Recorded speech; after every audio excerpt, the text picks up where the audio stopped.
What is up, my friends? My name is Echo3, and today we're focusing on 4 attacks from 2 of the most recent wars from It's a G Thing, and all of them start with the Queen Walk. We're talking about Queen Walk value today, guys. Let's get into this first attack right here. Mangi Thang goes on in with a Queen Walk to start things out. He's over in the eastern side of the base. Worth noting, he's a Town Hall 9, and he's going up against a very low-level Town Hall 10. They have upgraded cannons, upgraded archer towers, and I believe that's it. There's no Inferno towers yet in the base, but he is a Town Hall 9 going in on this base, so it is a stronger base than his attack is, and his Queen Walk is going to get some amazing value, and like I said, that's going to be the focus of the episode today, guys. 4 different attack strategies, all starting out with that Queen Walk, just showing how dominant the Queen Walk actually is. When you break it down, when you think about it, the Queen is probably the best, strongest, most versatile troop in all of our attacks. No matter what you cook up, no matter what you have in your army, the Queen is probably the most important for many reasons. Her ability, she has her range, she could deal with the clan castle, she has the ability to take out another hero with those healers behind her without much of an issue at all. As you're going to see right here, as she engages with the enemy queen, just takes out an equal level queen, no issue. Her health is maintained, she's safe, out of range of any defenses, and she's being healed right back up. So spending the elixir that it takes to get 4 to 5 healers on her is worth it. The reason that Mangi is using 5 healers right here is because he's attacking a Town Hall 10. So at the Town Hall 10 level, guys, you're going to want to attack with 5 healers. At Town Hall 9, you can get away with attacking using 4 healers. The Laloon portion of this attack is going in right now. 2 hounds tanking those remaining 2 air defenses, and what's going on? The Queen is still alive. She's still doing work. We are a good amount into this attack right here, and the Queen is still going strong. She's gonna last until the end of this raid right here, guys, and that just shows that spending the elixir, or spending the camp space, I should say, I'm getting Clash Royale in my head, spending the camp space on your Queen's Walk by spending on those healers is very much worth it. You can see her ability is yet to be used. There's only 2 defenses left in the base. Make that 3 defenses left in the base, and she's still going strong. Nothing is in her way. Her ability was popped right there just to help things out, maybe for the matter of time. But right there, it's just cleanup time now, and the rest of the base is going to be cleaned up by the loons, the pups, the minions, and the Queen, well, she's just going to pound on the wall right there. But right there, that whole attack, 1 troop survived because the investment was made for those healers. Let's get into another attack, a different strategy that still features the Queen Walk.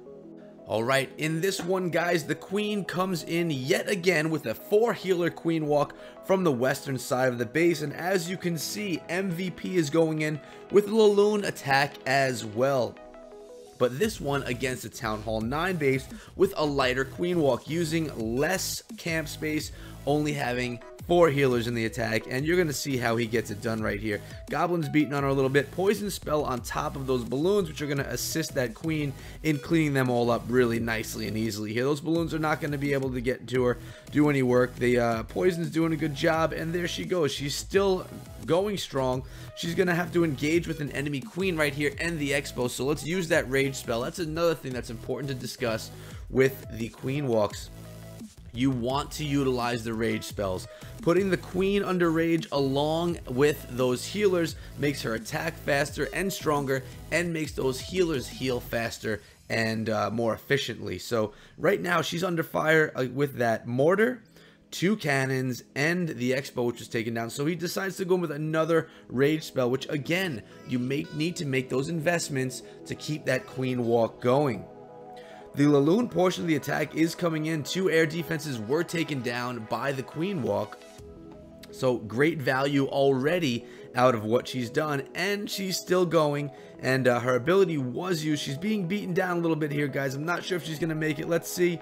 The archer tower is going to go down. The mortar's on top of her. She just goes down. If it was a second later, she would have survived and probably been just fine, but it's okay because the Laloon portion of this attack is dominating. The king has just gone down. Healers are on those barbarians, the spawn of the king. But really what it comes down to it, baby dragon incoming and a lot of air troops that are just going to clean up the rest of the base.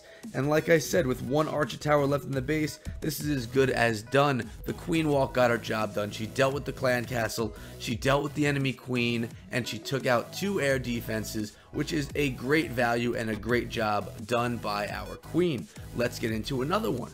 In this one, guys, Trent comes in with a Valkyrie attack, and the great thing about a queen walk and a Valkyrie attack is sometimes a healer or 2, or maybe all of them, will hop off of the queen and then jump onto those Valkyries, making them nearly invincible inside of the base. So it's a possibility. It doesn't happen all the time, but when it does happen, as long as there's no air defenses that are really close in targeting, it could do a really nice job. So let's get into this attack right here and see where it starts out. We have the queen down here in the south. Her walk is beginning.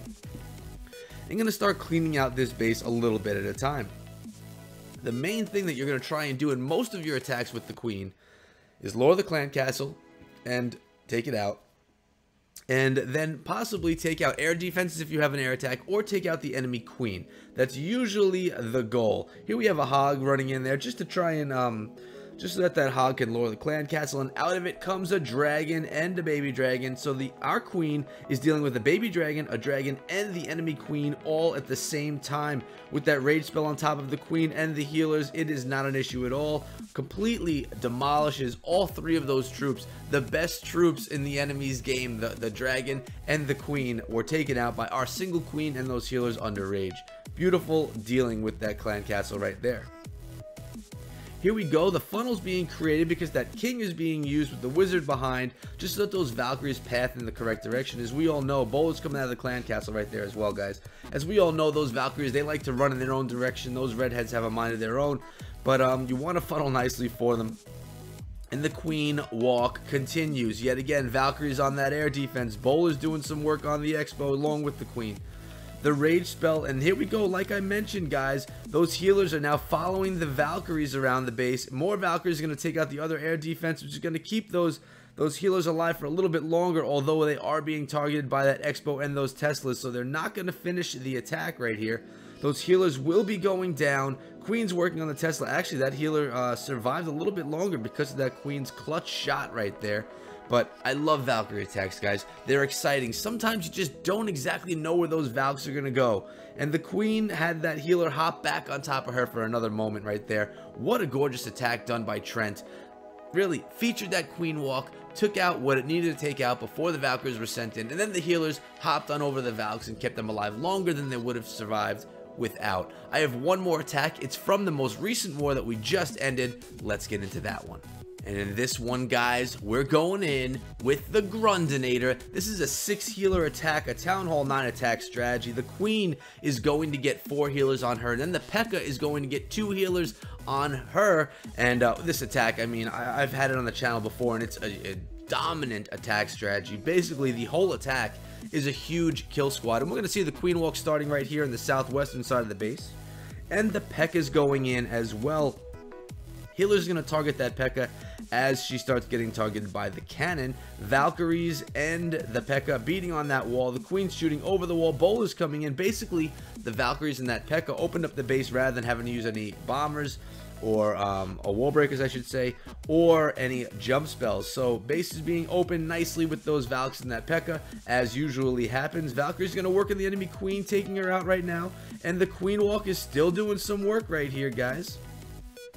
The healers are spread out all over. A bunch of them are on the Valkyries and the core, and a couple of them are on the Queen, Bowlers, and the King. The healers kind of make their way around with this attack strategy, but starting out with the Queen walk is part of the attack that is essential. You definitely want to have that Queen surviving through the attack, because when you're in the core of the base, you want that Queen to be able to shoot over the walls along with those Bowlers as they roll over the walls.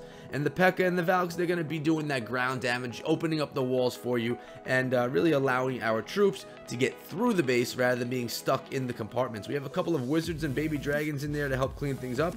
Queen, the healer is no longer on the Queen, so she's going to probably be dying pretty soon. Healers are actually all gone from the attack right now, but if you look what we have, Bowlers, King, Queen, and the P.E.K.K.A. Tons of troops that are going to be able to easily take this out. The P.E.K.K.A. is at full health or close to it as well. Bowler's going to work on that cannon and get that bowler bounce on that archer tower, which is pretty clutch right there. That single bowler with barely any health left, doing some great work right there. They break through. The P.E.K.K.A. has a little bit of health left. The king has health. And our queen still alive, although she doesn't have that much health left in her. Where is the final building? Oh, they got it right there, and I completely missed it.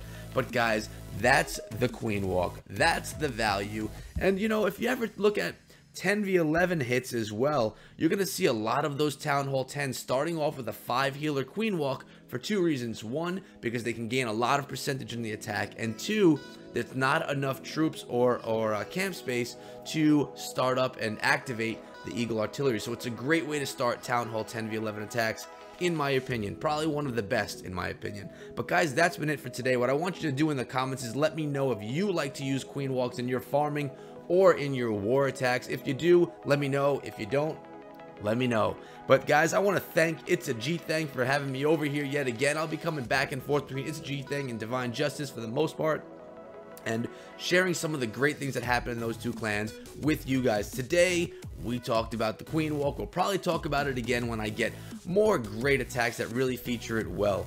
But again, leave that comment below, and if you enjoyed this today, be sure to subscribe to the channel and turn on notifications, because I come out with Clash of Clans content every single day. I also do Boom Beach, Clash Royale, and Brawl Stars videos throughout the week as well, and I live stream on Friday and Saturday nights, 10 p.m. Eastern time. Hope to see some of you guys over there, which is why I tell you to turn on those notifications so you don't miss out, because it is definitely a good time. But guys, I leave a poll up in the right hand side of all of my videos. Make sure that you engage in that poll. I would appreciate it. And that's it for me for today, guys. If you like what you heard, subscribe. If you want to chat it up with me, hit me up over on Twitter at EchoThroughMe. I'll see all you guys back here again tomorrow. Until then, be good.